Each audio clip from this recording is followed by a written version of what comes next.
Ladies and gentlemen, boys and girls, children of all ages, freaks and geeks, trolls and derps alike, welcome all. I am Mullet Mike Hardcastle with us, Paddle Gaming Network and Full Screen, bringing you creepy gaming. Forgive me for not doing a live intro, but I thought I'd take it back to old school, Season 2 style, if you know what I mean. What it is we're really in the middle of a film shoot right now, and the truth is we're having to rebuild the creepy gaming set for the upcoming Halloween episode.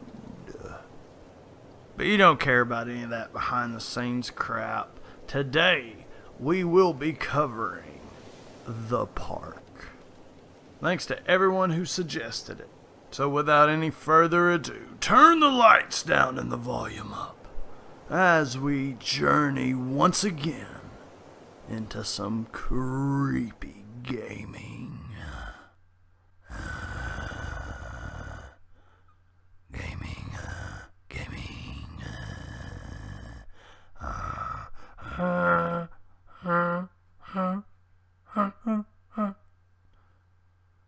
Creepy gaming.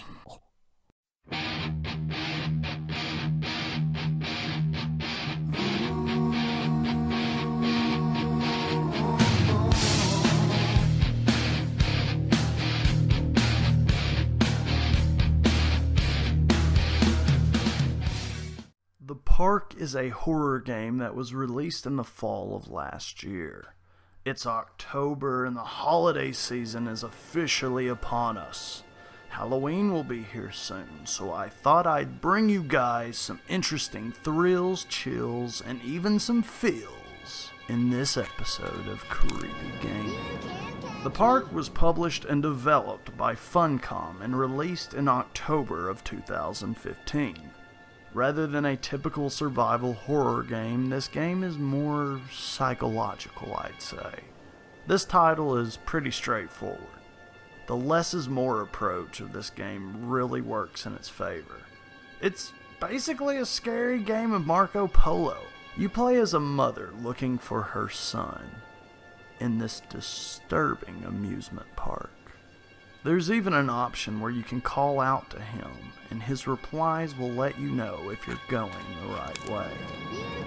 This, of course, is just a gross summary of the game, and I will delve into it later, but my point being is the game has a pretty simple concept, but it works.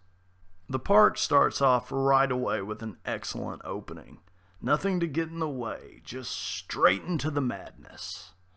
You play as the mother Lorraine, looking for her son Callum as the theme park is closing. You enter the park just before it shuts its doors, only to realize something strange occurs. Rather suddenly, too. There's something special about the entrance to an amusement park. A line drawn between the real world and the world of whimsy within. On this side, the apathy of our everyday lives. And on the other, anything we might dare to dream. It's no wonder Callum ran back inside. I wouldn't want to leave either. Attention employees, the park is now closed. Have a safe journey home.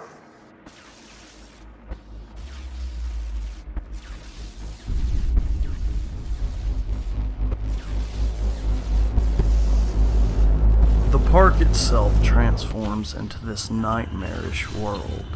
As I stated earlier, you can call out to Callum, to which he would guide you from ride to ride.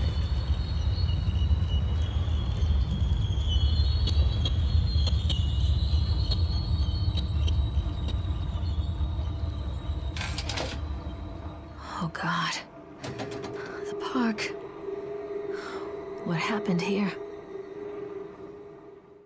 The game teases you immediately with the House of Horrors, but of course, since you haven't got the flashlight yet, you can't enter. I should have known they'd save it for last. It's a creepy looking funhouse, with the entrance being the mouth of a witch. I've always been freaked out by old stories and legends of witches. Might be why I like this game so much. I've always said that I wish they'd be used more in all forms of media, not just gaming. The story of the park shares many parallels with another classic witch tale, that of Hansel and Gretel. The first ride that you're led to is, well, the Tunnel of Tales. While taking a trip through the creepy cave, we are actually told the story of Hansel and Gretel, or at least a version of it. It is here that if you just happen to be looking in the right direction at the right time, you will be introduced to Chad. Say hi to Chad, folks. Hi, Chad. Yeah, genuine nightmare fuel.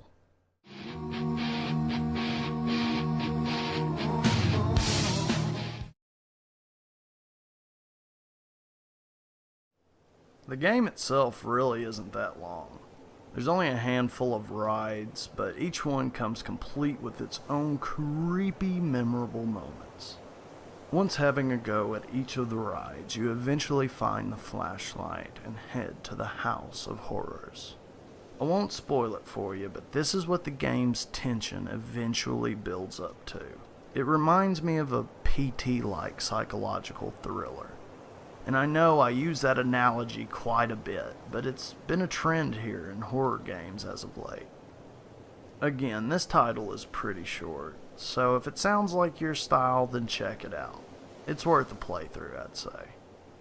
This game at first glance may look a little generic, and let's go ahead and be honest, a lot of it is pretty cliche. I mentioned earlier that you're equipped with a flashlight. Typical. You must find notes. Cheap. You have a bloody, kid-friendly mascot. Lame. And as you play, you learn more about the character's past. Bullshit. And of course, there's the occasional jump scare. Of course. There's even this pretty good one. You can see this mannequin in one of the park's buildings. That genuinely made me jump. Okay, so yeah, it's not the most original story ever told, but that doesn't mean the game didn't have its own redeeming qualities. Personally speaking, it is the setting, to me, that makes this game so creepy. Being alone in this dark, mysterious amusement park leaves you feeling unnerved. And trust me, if you're afraid of clowns, then, oh, you'll just love this game. Amusement parks are meant to be happy, family-friendly places filled with the laughter of children. In this park, you hear cries, whispers. Sometimes your son calls back to you.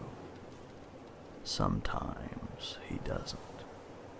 The bone-chilling atmosphere definitely leaves an impression and stands out against other horror games. And I guess I need to go ahead and address the elephant in the room, or bear, or squirrel, or whatever the hell this is. I think a lot of people have confused this title as a Five Nights at Freddy's knockoff, especially with all the fan-made games the series spawned. And Chad doesn't really help matters. But, take my word for it, the park is its own beast. Comparing the game is like comparing apples to oranges. Similar, but two different things entirely. It's ironic, really, that this game is actually more like what I thought the original Five Nights at Freddy's gameplay was going to be like before it came out. It is also noteworthy to say that the park is actually a spin-off of another game series, an MMORPG also created by Funcom, known as The Secret World. From what I understand, it in itself is a horror game, set in modern times based on classic folklore. I've even heard that it's pretty Lovecraftian, which that would explain why you can find a Cthulhu Easter egg in the park, as well as all the Dunwich references. I could make a whole nother creepy gaming on The Secret World alone. I swear, I can talk about this stuff all day. I didn't even get to talk about the other great creepy aspects of the park, like the haunted rides, or the backstory of the theme park's mascot, or even the boogeyman-like creature. But it is October, and we have to move on because I have a lot of upcoming content planned. So between the creepy rides, the mind-numbing hallucinations, the bloodied, red-eyed mascot, and the amazingly eerie setting, the park has done more than enough to forever go down in creepy gaming history. That's going to do it for me today, folks. I want to thank you all so much for watching. I hope you enjoyed. I am Mullet Mike with us in full screen saying, stay creepy. Thanks for watching. Halloween is coming. Peace.